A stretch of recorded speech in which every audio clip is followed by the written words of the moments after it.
Okay, so this is kind of like installment number 2 of the Betty wiring thing here in the car. I noticed that there was a short happening every time I would turn the car on, and the antenna, even though it kind of worked, it didn't work as well, whatever, but it was giving some problems, especially when I would fully extend it and then I'd turn the car off and then it wouldn't send the down signal to it. Well, I figured out that it's probably not a good idea to run it off the same line as the accessories. So it's supposed to be on the radio line. So I went ahead and what I did was I retapped the radio wire here, and since the blue wire that the aftermarket radio doesn't have enough amps to push the damn antenna up, I got to come off the radio power. So as I came off the radio power, I went ahead and got rid of the old, this is the antenna connector. I got rid of the old connector, or at least I got this far of it, and clipped the wires off, and I got myself another, it's a toggle.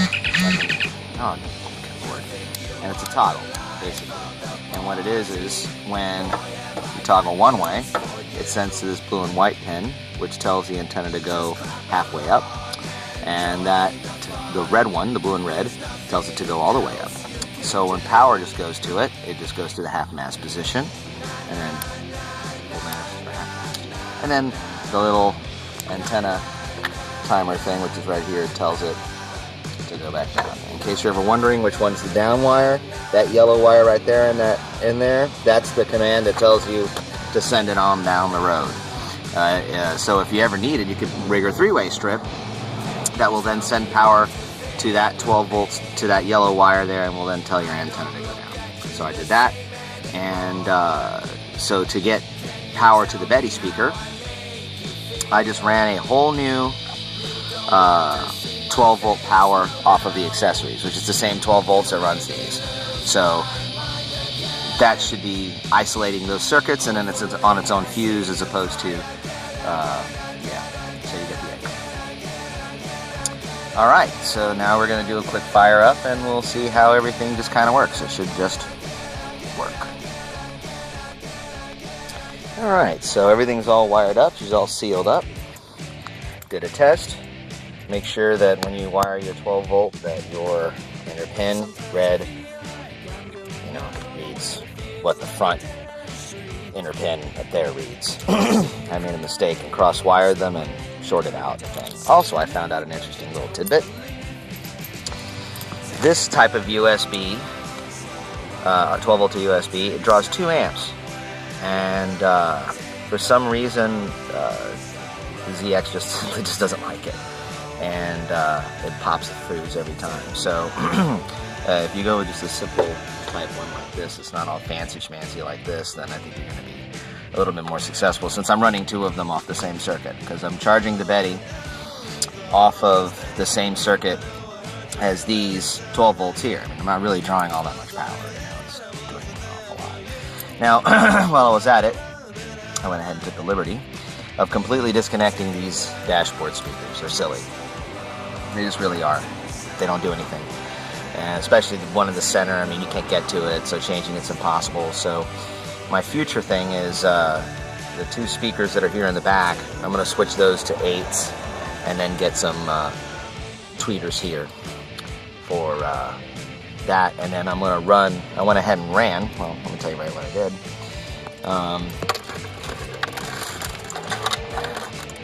I went ahead and just did all the wiring here and made it so that the quote-unquote front speakers are these, the ones that are behind the seats. And then the rear speakers are actually a set of lines that are currently running to these. So right now this is just a crappy little like $30 box I got at Pep Boys. And I blocked the tweeters because it's really bitey. And but it's just an extra set of 6s in the back, and believe it or not, with the ports aimed at you this way, you actually get a little bit more low end than you would expect. I mean, it's not wonderful. They're 6-inch speakers, for God's sakes. But anyway, so the plan here eventually is to move to 8s for here, and then doing tweeters here, and that should give me a little bit more. And then I have front and rear. And then the next step, of course, is I have to step up the alternator on this thing, because 280ZXs came stock with 60 amp alternators, and when you're running the car the radio, the air conditioning, and the lighting. That's pretty much it. That's all you got. So if you want to add an amplifier to put some real sound in here, you either have to give up air conditioning or you got to give up some power somewhere. So luckily there's a couple of places online that sell these 120 amp versions of the ZX alternator. So once I do that, then I can put an amp in, and then these rear lines that I've already run, right, that I got going all the way through here, yada yada yada to the back, they can now be my left and right send from whatever stereo I do, since I'll probably be putting the amplifier in the back of the car anyway, probably hiding it like in one of the compartments back here. You can see these compartments here. Anyway, okay, so as a quick review, I've run 12 volts to the back to the Betty, this way, bang. The BettySpeaker, and I've got rear speaker right now, and then what is my front speakers is actually going to these. So these are completely disconnected.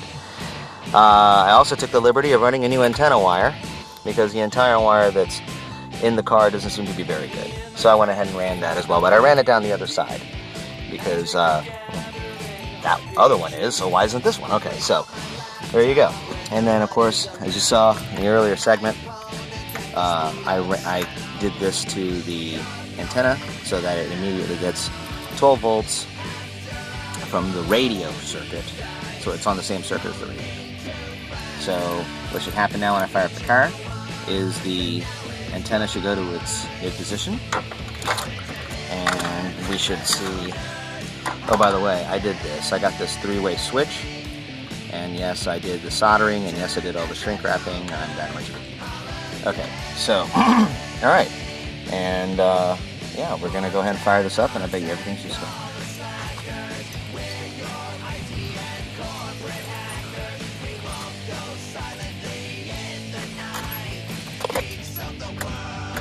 Okay, go to the on position, and as you see, antenna's going up to half mast, and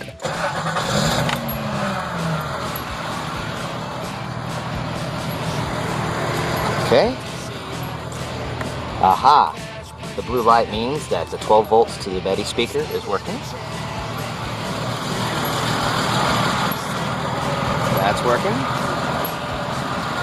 When I hit the switch, the antenna goes all the way up, and when I hit it again, it goes back down to its mid position. Alright, we're doing good so far, and now, the ultimate test. If the antenna goes down, we have beaten the circuit. Here we go.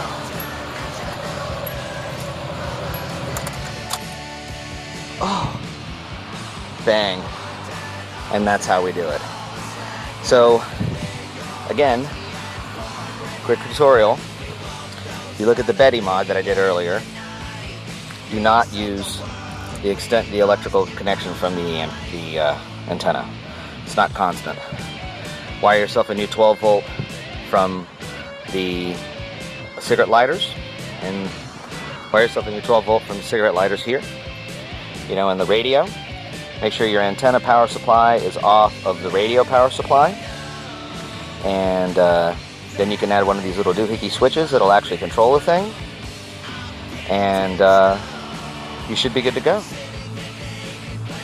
If you start blowing fuses on the cigarette lighters because you're putting too many accessories on there, it's supposed to be a 15. I put it at 20. It seems to be fine, but I'll check a 15 and make sure it doesn't load anyway. But so I ran out of 15. What can I tell you?